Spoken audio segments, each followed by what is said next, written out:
Greetings all, glad to be with you. My name is Jon Huckins, and I am the co-founding director of Global Immersion.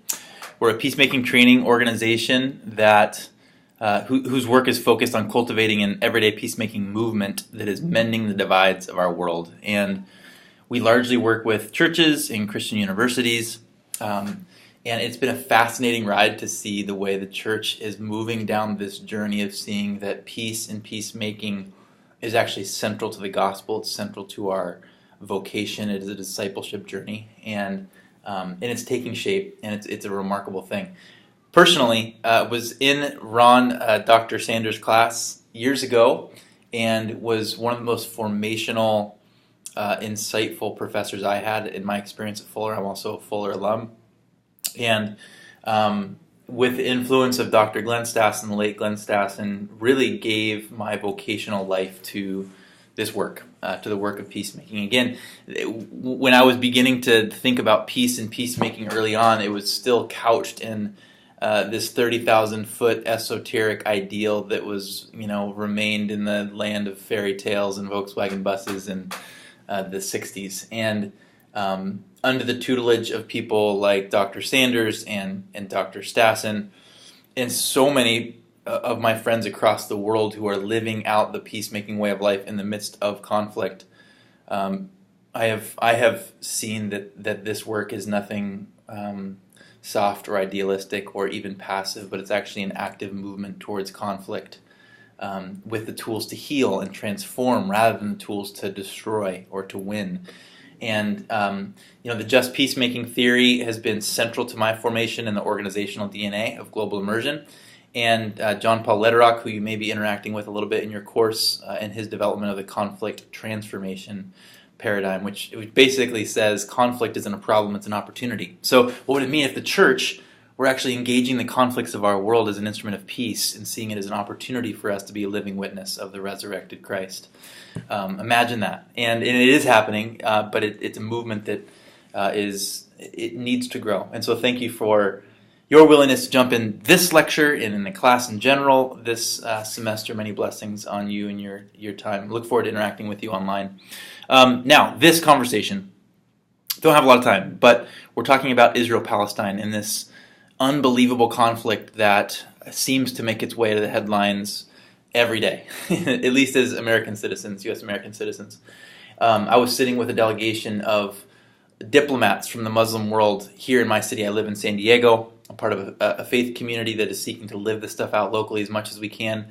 One of the realities is I live in a border town, and we had a partner organization called the San Diego Diplomacy Council that brings in, through the State Department, leaders from around the world that want to come here and learn from folks working on the border. So I was sitting with this delegation of Muslim leaders, ranging from Iran to Palestine to Sudan, across the board. There was about 20.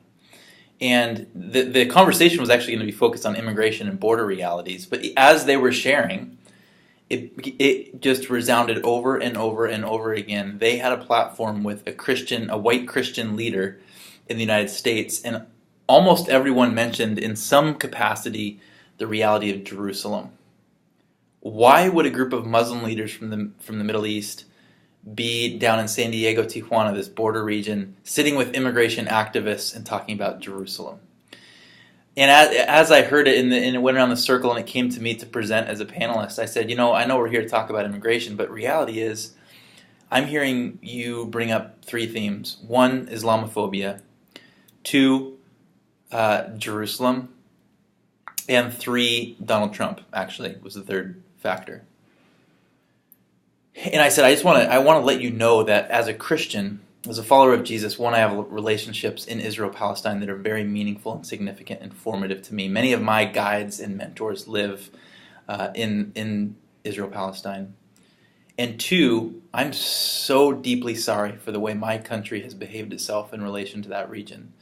And the pain and the trauma that we have caused you and the fear that we live out of is not a reflection of our faithful Christian witness. It's actually an abstract idealism that is compromising our faith.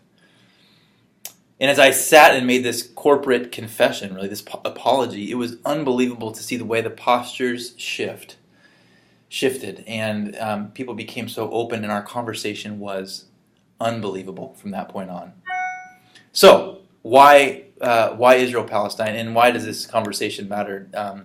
Because it's marbled into every reality of our world, and especially as the relationships between Christians and Muslims grow more tense, it's critical that we have a working understanding of Israel-Palestine and how to engage it. So this lecture, which I'm only going to give for another 7 minutes or so, barely call that a lecture, is asking one simple question: how do we engage the Israeli-Palestinian conflict as peacemakers? And so I want to offer a few footholds, and then the next lecture I'm going to talk about some tangible practices that actually move us constructively towards the conflict in Israel-Palestine, and really any conflict in general, equipped with tools to heal and transform rather than to win or destroy, as I stated earlier. So, first and foremost, the first suggestion I'm going to offer as you engage Israel-Palestine as peacemakers is we have to approach this conflict as theologians. And theologians who do some really significant and intentional work around interrogating the Jesus we have inherited. Interrogating whether we have acquired a Jesus that looks more like the bloodstained walls of Jericho than the bloodstained cross of the crucified Christ. We have to do some theological excavation to unpack the ways that the last 100 years of dispensational theology, which hopefully we'll talk about a little bit more in this module, has marbled itself into the theological DNA of many of us who were raised and trained in Christendom within the United States of America, specifically evangelicalism. Many of us wouldn't consider ourselves dispensationalists, but this is a phenomenon that has become so normative in our thinking, in our end times, our eschatological view, that it completely impacted our theology for Israel-Palestine and the Middle East. We have this, over the last 100 years, embraced this fatalistic theology towards Israel-Palestine. Fatalistic meaning like that we have no role in it. We have to put our hands up, and we have to allow the war to continue and the blood to be raised to the bridles of horses in order for Jesus' second coming to come about. And not only would I say that if God's mission can only progress in the context of escalating violence and war, one, that makes peacemaking antithetical to the mission of God. And two, I would say, where does that place the reality of death and resurrection?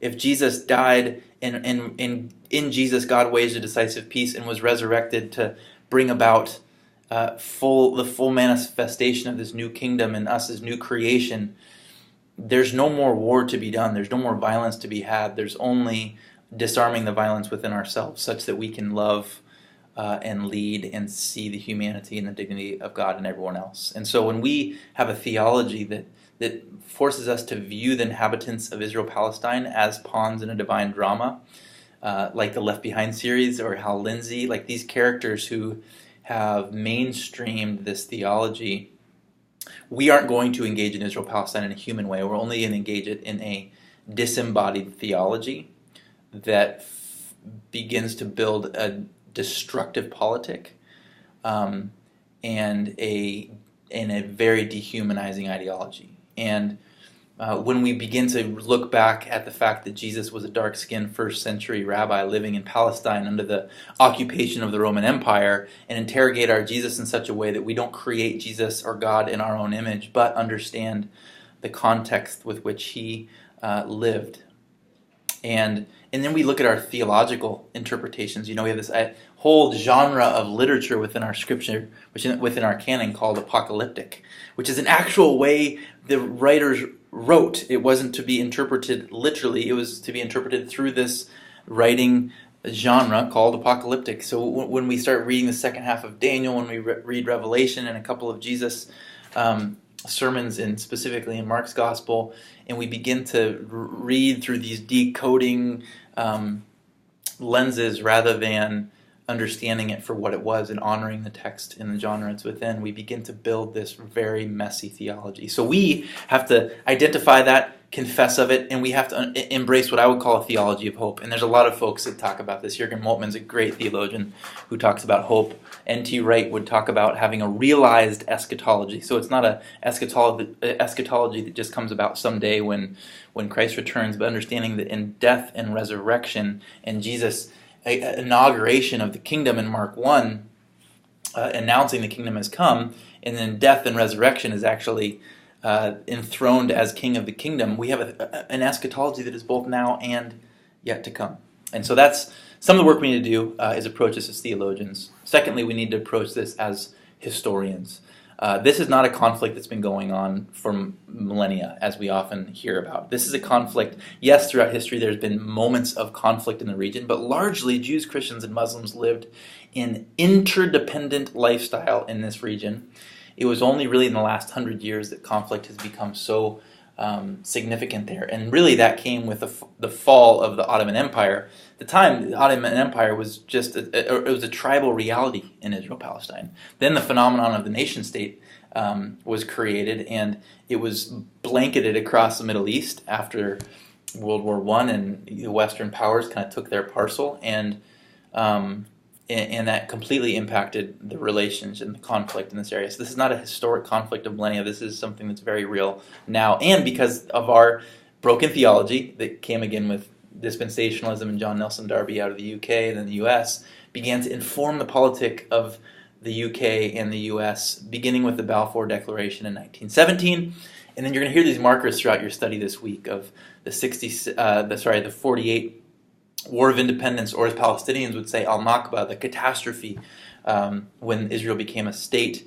6-Day War in 1967. You have the First Intifada, which is this uprising of Palestinians who largely non-violently were bringing their cause to the world. That leads to the Oslo Accords in the 90s that many of us have heard about with Clinton and Arafat. Those didn't work, and it led to a second uprising of Palestinians that was largely violent in the early 2000s. And then today, because of what's happening now, and specifically this Jerusalem phenomenon of our government saying that Jerusalem is now the endless, timeless capital of Israel, which really pulls off a major piece of the peace process negotiations. There's talk of a third intifada, a third uprising that could happen. So this is not a divine conflict that's been orchestrated by God, nor will it take divine drama to end this thing. It's actually a man-made conflict that we can participate in perpetuating or contribute to healing. We have to be historians, theologians, historians. I'll briefly hit on a couple more points. We need to be willing to move and live in the radical center of this conflict, meaning it's a very complex conflict. It's not two narratives. It's not Israeli and Palestinian. There are so many different narratives within that. There's Jews, Christians, Muslims. There's, I have a friend who is an Arab, Palestinian, Christian, Israeli. That's one human being with all these different identities. So it's not helpful to pick binaries aren't helpful. I'm pro-Israel or I'm pro-Palestine. We need to be, as followers of Jesus, pro-people. Now that's going to have political implications, but our starting point needs to be pro-people, and we have to understand the humanity and the dignity and the image of God in everyone, even if they are on the opposite side of the political aisle as us. It's something we can learn from on even a national level right now. So oftentimes people go to Israel-Palestine, whether on a Holy Land tour or on a political tour, and they're just going to affirm the narrative they already know about and want to grow in, rather than being willing to sit in this radical tension, this radical middle. I would say it's a space that peacemakers must inhabit and allow themselves to humanize a very political issue. My friends there in Israel-Palestine, every time I bring delegations there, they tell us, don't bring our conflict home with you.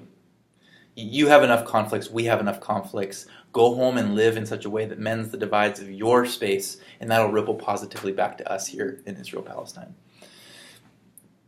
Lastly, we need to engage this conflict as ambassadors of hope. Our media would tell us that all is going to hell over there. We see fear and violence and bloodshed. And I would say, yes, some of that is true, but by far the major narrative there are compelling, courageous women and men who are waging peace in some of the most costly and creative ways I've ever seen. There are mustard seeds of the kingdom that are getting sprinkled all across that region.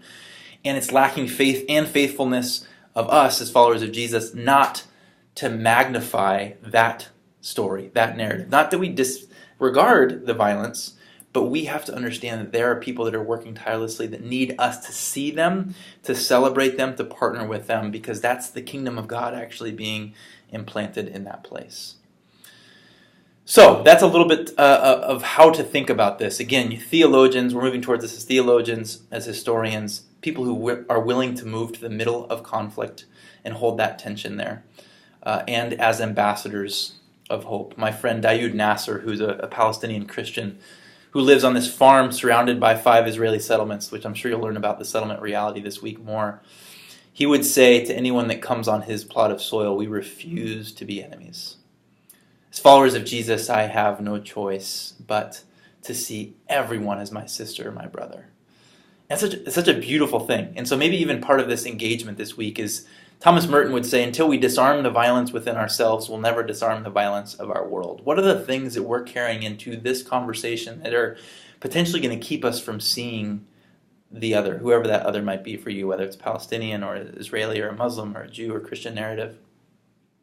And that's the journey we actually are being saved into, is seeing God in everyone and among all things. And so I'll close with a little bit of a commercial. Global Immersion, as a peacemaking training organization, one of the ways we train is to guide delegations like you into the center of global conflicts, Israel-Palestine being one of them, to learn from the peacemakers embedded within them. And it's across the board, Jew, Christian, and Muslim, all with this understanding of how do we apply this back home as followers of Jesus who live as what we call everyday peacemakers. Everyday, hey, check out the shirt I wore today. Everyday peacemakers who get creative in love. So, if you ever want to engage with us, please do. Some really easy ways to do it is go to our website, globalimmerse.org.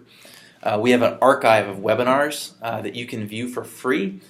Just register and you can see them. I just did one with a Muslim and a Jew, both from Jerusalem, about Trump's announcement about the embassy in Jerusalem. It's incredible. And we also have these opportunities for you to join us to the Middle East. And we also do it here at the border around immigration in Tijuana, San Diego. So you'll get more of that info as we go. For now, blessings. I'll see you on the next lecture.